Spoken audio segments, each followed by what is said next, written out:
So the story of Abraham and Sarah begins in Genesis chapter 11, after the story of Noah's Ark, after the flood waters have receded, and after Noah's family has repopulated the earth. There's a breakdown of Noah's lineage, and down that list we come to Abraham, whose name was Abram at the time. That's what we'll call him until it changes in the story. And he married Sarah, whose name was Sarai at the time. And in this chapter, we're also introduced to Abram's brother, Haran, who was the father of Lot, and his brother Nahor, who marries one of his brother Haran's daughters after he dies. And that's real, like, sister-in-law's baby cousin Tracy-ish, but try to follow me. Lot will be important later. So the beginning of this chapter also talks about a time when the people of the world all spoke one language until they irked God's nerves and God had to confuse them with the switch up. But for now, let's just stay on Abraham and Sarah. So what's interesting about Sarah is that she was unable to get pregnant. And that was a major deal at the time because so much of a woman's identity was wrapped up in being able to produce children for her husband.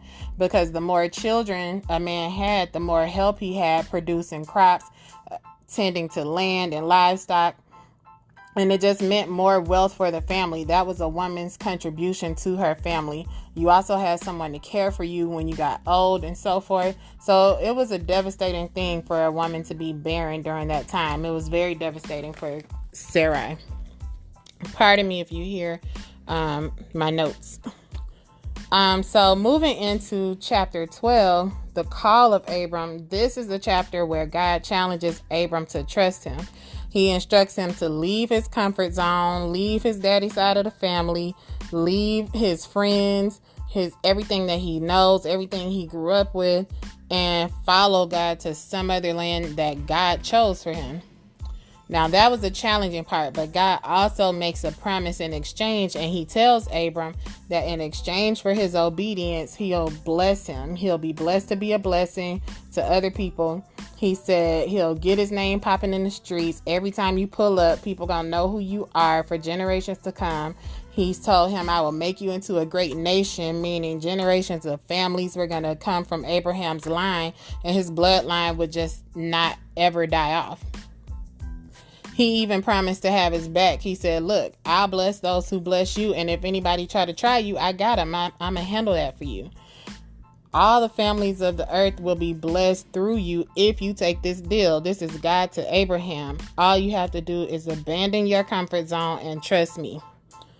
The next line in the NLT version of this chapter says, so Abram departed. It doesn't say that he asked any questions, that he made any comments. It doesn't say he was a hemming and a hawing. It says he left. He was out.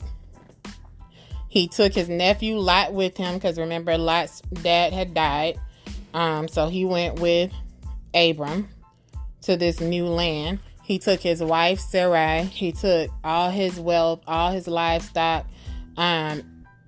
everything, all the people that he had taken into his home at the time. He took everything with him, and he was 75 years old at the time. So God had chosen a land called Canaan, which was already populated. But God told Abram he was going to give the land of Canaan to Abram's descendants. So Abram traveled through the land, camping out, building altars, and worshiping God. But then Canaan was hit with severe famine.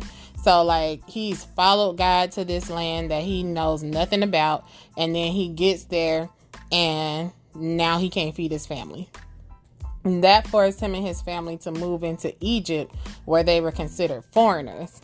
So, Abram had a talk with Sarah, on the way to Egypt as they were approaching before they got up in there. He was like, look, you too fine for these people to know we together. He knew the first thing the men of Egypt were going to want to do was kill him and take his wife. So he was like, we're going to say you my sister, because then not only will they let me live, but they going to treat me well to try to get at you. So Sarah agreed to take one for the team. And just like he thought, as soon as Sarah stepped into place, the man was up in her face. Pharaoh, aka the king, heard how fine she was, flexed his power, and brought her into the palace as his own wife. And Sarah did what she had to do, dog. And just like he thought as well, Pharaoh showered him with gifts because of it. Pharaoh gave Abram servants. He gave him donkeys. He gave him crops. He showered him with gifts. But remember, God promised to have Abram's back, right? He sent a plague on Pharaoh's head top over Sarah. His whole household suffered. He was cursed.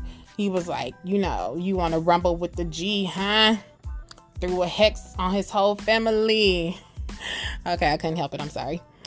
Anyway, somehow Pharaoh knew exactly what was up. So he called Abram in and he told him, look, I don't know why you lied to me. I don't know why you tried to set me up. But I want you to take your wife, take your donkeys, your sheep, and everything you got and get out of my country. Good day, sir. And that concludes Genesis chapter 11 and 12. We'll pick it up in Genesis 13, see what happens to Abram and his family once they got tossed out of Egypt. That's what I read, but I encourage you to read it for yourself and tell me what you read. Thank you for listening to the That's What She Read podcast. Until next time.